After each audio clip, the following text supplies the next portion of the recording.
নমস্কার বন্ধুরা, নবদিগন্ত চ্যানেলের পক্ষ থেকে আপনাদের সকলকে জানাই স্বাগতম। তো বন্ধুরা, এই মুহূর্তে আমি আপনাদেরকে যে আপডেটটি শেয়ার করতে চলেছি সেই আপডেটটি চাকরি প্রার্থীদের কাছে ভীষণ গুরুত্বপূর্ণ। 2022 রিক্রুটমেন্টে যারা ইন্টারভিউ দিয়েছিলেন এবং যারা মেধা তালিকায় স্থান পেতে চলেছেন 9533-এর মধ্যে, তাদের জন্য এই আপডেটটি ভীষণ ভীষণ গুরুত্বপূর্ণ হতে চলেছে। কেননা এখন আমি আপনাদের সাথে আলোচনা করব যে 9533-এর যে মেধা তালিকা তৈরি করেছে প্রাথমিক শিক্ষা পর্ষদ, এই প্যানেল থেকে কারা কারা বাদ পড়তে চলেছে, অর্থাৎ কারা কারা চাকরিটা পাচ্ছেন না, এবং কোন কোন মিডিয়ামে ক্যান্ডিডেটরা এইখানে চাকরি পেতে চলেছেন।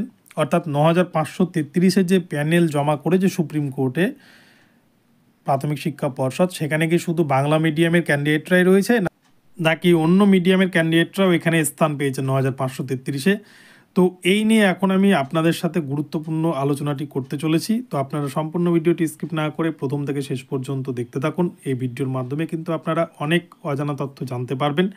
তবে তার আগে বলে রাখি, যারা এখনও আমার চ্যানেলটিকে সাবস্ক্রাইব করেননি, আপনারা আমার চ্যানেলটিকে সাবস্ক্রাইব করে অল নোটিফিকেশান অন করে রাখবেন, কেননা এই ধরনের আপডেট আপনারা সবার আগে সবার প্রথমে কিন্তু নবদিগন্ত চ্যানেল থেকেই পেয়ে যাবেন, বাংলার একমাত্র নির্ভরযোগ্য ইউটিউব চ্যানেল। তো চলুন বন্ধুরা, এবারে আমরা আজকের আপডেটটি প্রথম থেকে শেষ পর্যন্ত বিস্তারিত জেনে নিই। তো আমি বন্ধুরা আপনাদেরকে প্রথমেই যে বিষয়টি বলবো যে 9533 জনের প্যানেল তৈরি করে ফেলেছে প্রাথমিক শিক্ষা পর্ষদ। আপনারা ইতিমধ্যে সকলেই জেনে গিয়েছেন, এই নিয়ে দুটি ভিডিও আমি দিয়েও ফেলেছি, আপনারা আরও অন্যান্য ইউটিউব চ্যানেল হয়তো দেখেছেন। তো সেই ক্ষেত্রে আপনারা হয়তো মনে প্রশ্ন জাগছে আপনাদের যে এখানে কোন কোন মিডিয়াম রয়েছে। তো দেখুন, আমি প্রথমে একটা কথা বলি, এখানে কিন্তু শুধুমাত্র বাংলা মিডিয়ামই নেই। 9533 যে ক্যান্ডিডেট যারা চাকরি পেতে চলেছেন তারা কিন্তু শুধুমাত্র বাংলা মিডিয়ামের ক্যান্ডিডেটই নয়, এখানে কিন্তু বিভিন্ন রকমের মিডিয়াম মিলে মিশেই কিন্তু 9533-এর প্যানেল তৈরি করেছে প্রাথমিক শিক্ষা পর্ষদ। তো এখানে কোন কোন মিডিয়াম রয়েছে চলুন আমরা জেনে নিই। প্রথমে বলি, বাংলা মিডিয়ামের সবথেকে বেশি ভ্যাকান্সি রয়েছে এবং বাংলা মিডিয়ামের ক্যান্ডিডেটরাই সবথেকে বেশি এখানে চাকরি পাবে। তবে তাছাড়াও কিন্তু এখানে রয়েছে Santali medium, Urdu medium, Odia medium, Telugu medium এবং ইংলিশ মিডিয়ামের ক্যান্ডিডেটরা, এরা কিন্তু সকলে মিলেই এই মেধা তালিকায় স্থান পেয়েছে এবং এই সকলে মিলেই কিন্তু যে মেধা তালিকা তৈরি হয়েছে তা টোটাল অ্যামাউন্ট হচ্ছে বা টোটাল ক্যান্ডিডেট সংখ্যা হচ্ছে 9533। এই 9533 জন বিভিন্ন মিডিয়াম থেকে উঠে এসেছেন, কিন্তু তার মধ্যে বাংলা মিডিয়ামের সংখ্যাটা সব থেকে বেশি। তো এই গেল একটি বিষয়।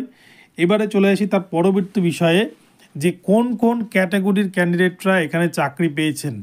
দেখুন বন্ধুরা, এখানে কিন্তু অনেকগুলো ক্যাটাগরি রয়েছে। সবার প্রথমে আসবে জেনারেল ক্যাটাগরি, জেনারেলের ভ্যাকান্সিটা বেশি থাকে, এবং এছাড়াও OBC, A, B, SC category, ST category, EWS category, এবং তাছাড়াও রয়েছে কিন্তু প্যারা টিচার ক্যাটাগরি এবং এক্সেমটেড ক্যাটাগরি, এই সমস্ত ক্যাটাগরির ক্যান্ডিডেটরা, এবং ফিজিক্যাল হ্যান্ডিক্যাপড ক্যাটাগরি।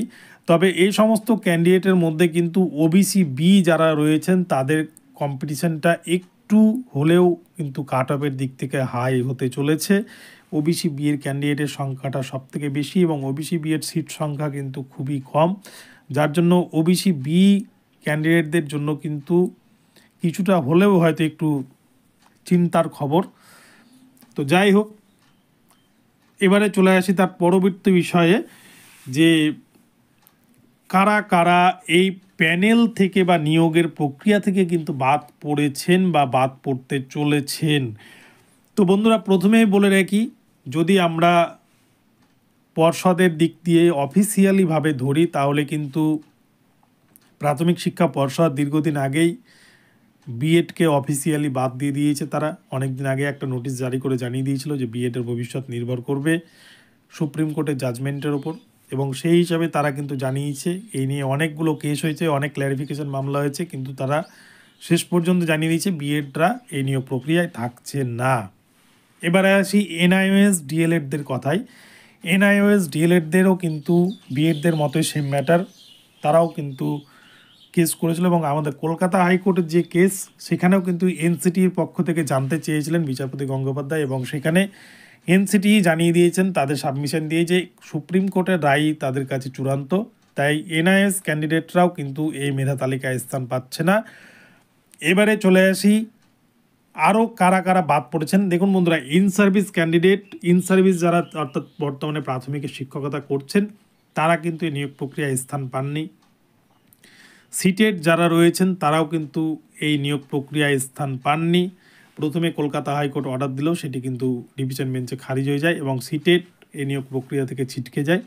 অর্থাৎ শুধুমাত্র রেগুলার ডিএলএড ক্যান্ডিডেট যারা রয়েছেন বাংলা মিডিয়াম ছাড়াও বিভিন্ন মিডিয়ামের, তারাই কিন্তু শুধুমাত্র এই নিয়োগ প্রক্রিয়ায় অংশগ্রহণ করতে পেরেছেন।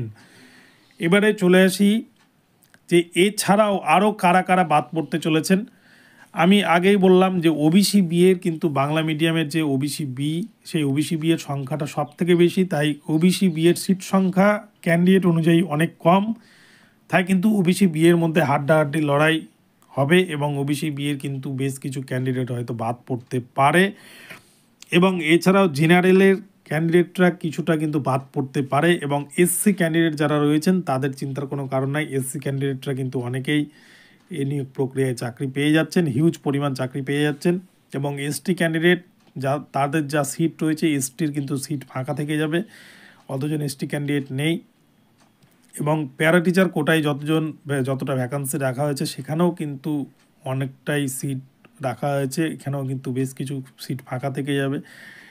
তবে ওবিসি বিটাই কিন্তু সব থেকে চিন্তার কারণ এবং জেনারেলদের মধ্যেও কিন্তু বেশ কিছু ক্যান্ডিডেট বাদ পড়তে চলেছেন। আমি আগেই বলেছি আপনাদেরকে, রেগুলার ডিএলএড ক্যান্ডিডেট কিন্তু ইন্টারভিউ দিয়েছেন 11,327 জন, তার মধ্যে মেধা তালিকায় স্থান পেয়েছে 9,533 জন, 5% অ্যাডিশনাল প্যানেল কিন্তু ধরে। এবং এছাড়াও এই 9,533-এর মধ্যে শুধু কিন্তু বাংলা মিডিয়ামই নেই, এখানে কিন্তু বিভিন্ন মিডিয়াম জড়িয়ে রয়েছে। আমি একটু আগেই বললাম English medium, Santali medium, Urdu medium, Telugu medium, Odia medium, এই সমস্ত মিডিয়াম মিলেই কিন্তু 9,533-এর প্যানেল তৈরি হয়েছে। তবে যাই হোক, সবথেকে বেশি পরিমাণ চাকরি পেতে চলেছেন বাংলা মিডিয়ামের ক্যান্ডিডেটরা। তবে আজকের এই স্টে উঠে গেলেই কিন্তু সমস্ত রকমের মামলা শেষ এবং প্রাথমিক শিক্ষা পর্ষদ আজকে রাত্রেই প্যানেল প্রকাশ করে দেবে। তো আশা করি আপনাদেরকে আমি বোঝাতে পারলাম যে এই প্যানেল থেকে কারা কারা বাদ পড়তে চলেছেন। আর একটা বিষয় বলে রাখি, যাদের একাডেমিক স্কোর হয়তো খুবই কম, একদমই লো কাট অফ, তারা কিন্তু এই নিয়োগ প্রক্রিয়ায় হয়তো বাদ পড়তে পারেন। তো দেখা যাক, প্যানেল প্রকাশ হলেই বিষয়টা ক্লিয়ার হয়ে যাবে। তবে আরেকটা বিষয় বলে রাখি, এখনই চিন্তার কোনো কারণ নেই, কেননা সিট কিন্তু অনেকটাই রয়েছে আর যেগুলো নন জয়নিং সিট থাকবে সেখানে কিন্তু প্যানেলে থাকা ক্যান্ডিডেটরা বা ওয়েটিং লিস্টে থাকা ক্যান্ডিডেটরা তারা কিন্তু চাকরি পেয়ে যাবেন। তো বন্ধুরা, এখন এ পর্যন্ত রইল আপনাদের জন্য আপডেটটি। তো ভিডিওটি ভালো লাগলে অবশ্যই আমার চ্যানেলটিকে সাবস্ক্রাইব করে অল নোটিফিকেশন অন করে রাখবেন এবং এই ধরনের আপডেট পেতে অবশ্যই কিন্তু আমার চ্যানেলটিকে প্রতিনিয়ত ফলো করতে থাকুন। আজকে সারাদিন চাকরি প্রার্থীদের জন্য ভীষণ গুরুত্বপূর্ণ আজকের দিনটি, আমি কিন্তু আপডেট পেলেই আপনাদেরকে আপডেট জানাতে থাকবো।